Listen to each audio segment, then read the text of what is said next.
नमस्कार। श्रीमद् भागवत गीता और जिंदगी प्रस्तुति 64 अध्याय 2 भौतिकता श्लोक संख्या 66। भावार्थ। आयुक्त अर्थात ना जीते हुए मन और इंद्रियों वाले व्यक्ति में आत्म विषयक बुद्धि नहीं होती। उस आयुक्त व्यक्ति में आत्म विषयक भावना भी नहीं होती। भावना से रहित व्यक्ति को शांति नहीं मिलती और अशांत चित्त वाले व्यक्ति को सुख कैसे मिल सकता है। व्यक्ति का शांत चित्त रहना, यह बात कहने में जितनी आसान है व्यवहार में उतनी ही कठिन है। आज हमारे चारों तरफ इतना अधिक विज्ञान का प्रादुर्भाव है कि हम सीधा तथ्यों पर चले जाते हैं। जो सिद्ध नहीं हो सका, जो प्रत्यक्ष प्रमाण नहीं दे सकता, उस पर कैसे विश्वास किया जा सकता है। दूसरी ओर समाज में कुछ ऐसे घटक हैं जो आम आदमी की सोच एवं भावनाओं को अपने वश में कर लेते हैं और उनसे वही करने को कहते हैं जिनसे उनका निजी स्वार्थ सिद्ध होता हो। लोग भी अंधविश्वास के चलते यह भी कह सकते हैं कि ऐसे लोग अपने विवेक का प्रयोग कतई नहीं करते और दूसरों की चकाचौंध को सच्चा सोना समझ उसमें डूबते जाते हैं। ये लोग कुछ रोबोट जैसे होते हैं, अर्थात यंत्रवत। कह नहीं सकते कि किसको किस रूप में लाभ हुआ, पर उनके पथ प्रदर्शक अवश्य सोने के सिंहासन पर विराजमान हो जाते हैं। यह भौतिकता का जाल है जो भ्रम के धागे से बना दिया जाता है और साधारण बुद्धि वाला मनुष्य इसमें फंसता चला जाता है। चूंकि फंस चुका है, इस बात का ज्ञान होने पर भी वह दूसरों को सावधान नहीं करता, यह सोचकर कि कहीं लोग उसे मूर्ख ना समझ बैठें। यह एक झूठे अहंकार की, कमजोर मनोस्थिति की, भौतिक कामनाओं की बिना लगाम वाली दौड़ है। यह मृग तृष्णा है। यहाँ पर श्री कृष्ण भी अर्जुन को यही समझाने का प्रयास कर रहे हैं कि निसंदेह यह एक कठिन परिस्थिति है, पर ऐसे समय में भी मनुष्य को अपने विवेक का साथ कभी नहीं छोड़ना चाहिए। इसका एक कारण यह भी है कि जब इंद्रियां अपने वश में नहीं होती तो विवेक भी क्षीण हो जाता है। यहाँ आयुक्त मनुष्य के बारे में कहा जा रहा है जो सदा प्रसन्नचित्त। कहने का तात्पर्य है कि जो विवेकी मनुष्य होते हैं और धैर्यपूर्वक समस्याओं का निवारण कर सकते हैं, जिन्हें अपने विवेक से उचित और अनुचित को परखने का विश्वास होता है, वे कठिन परिस्थितियों में विचलित नहीं होते।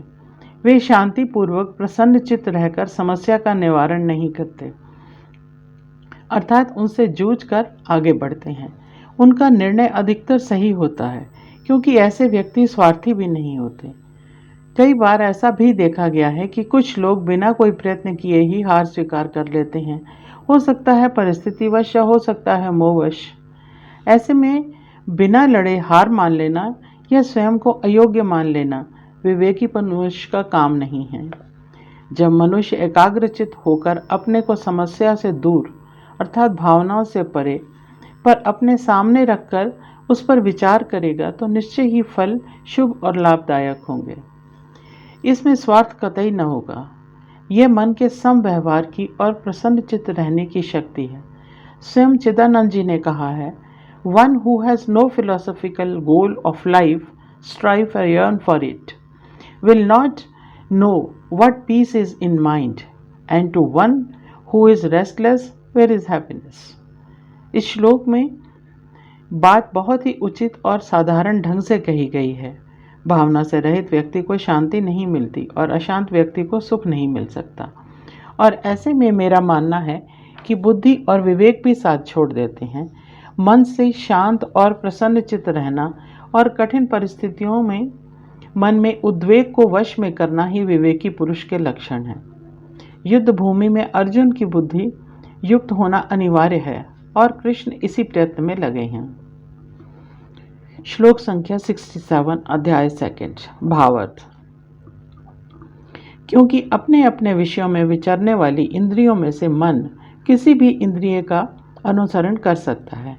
वह एक ही इंद्रिय इस आयुक्त पुरुष की बुद्धि को वैसे ही हर लेती है जैसे वायु जल में चलने वाली नाव को। श्लोक संख्या 68 भावार्थ।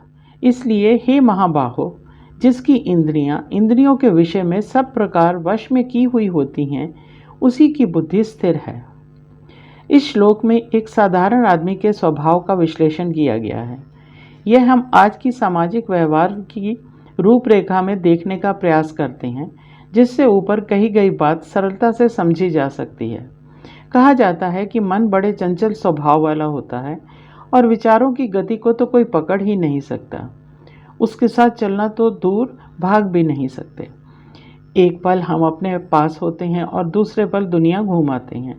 पर यदि विचारों में ऐसी इच्छाएं आनी शुरू हो जाएं, तो भौतिकता से संबंध रखती हैं और बार बार यह इच्छाएं अमुक व्यक्ति के सामर्थ्य से अधिक प्रबल होती जाती हैं, तो ये निश्चित ही मन में अशांति पैदा कर देती हैं।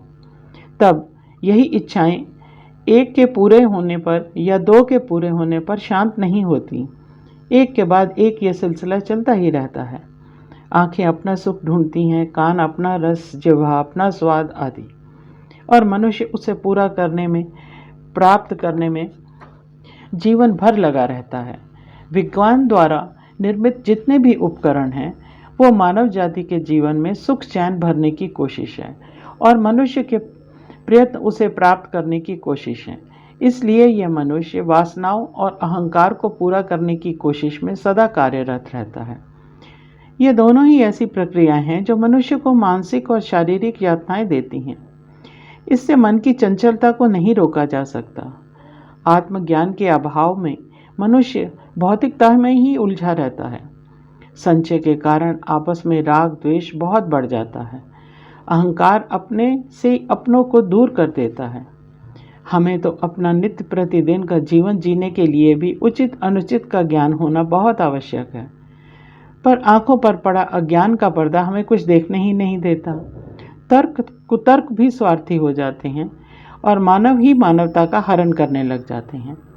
एक बात पर ध्यान देना आवश्यक है कि अच्छे और बुरे का ज्ञान विचारों में होता है, उसे क्रियान्वित इंद्रियां करती हैं, पर आत्मा निर्लिप्त है। ये आत्मा के कर्म नहीं है। जिस दिन हम आत्म सत्य को जान लेंगे, तब यह सब होगा ही नहीं। उस सत्य को जानने के लिए लोभ, मोह, अहंकार आदि को त्यागना होगा। हमारी इंद्रियां इनके अधीन हैं। काम अनुचित या संग्रह करने पर अंतरात्मा से सच की आहट जरूर मिलती है, पर मोह का, स्वार्थ का, लोभ का दंश उसे दबा देता है। ऐसे में श्री कृष्ण जी ने अर्जुन से कहा कि जब मनुष्य की इंद्रियों पर मनुष्य का कोई वश नहीं रहता, तो वह किनारे से भटकी एक नाव के समान हो जाता है, जिसे हवा अपनी ही दिशा में ले जाती है। इसलिए हे अर्जुन, तुम एक आयुक्त पुरुष की तरह अपनी जीवन नैया को हवाले मत करना। कहने का तात्पर्य यह है कि जो मनुष्य अपनी इंद्रियों को अपने वश में कर लेता है, उसी को स्थिर बुद्धि होने में सफलता प्राप्त होती है। युद्ध भूमि में श्री कृष्ण चाहते हैं कि अर्जुन अपने मोह जाल से बाहर निकले और अपने कर्तव्य का पालन करें। हमें भी जीवन में ऐसे ही सुधार लाने होंगे। धन्यवाद। नीरा भसीन।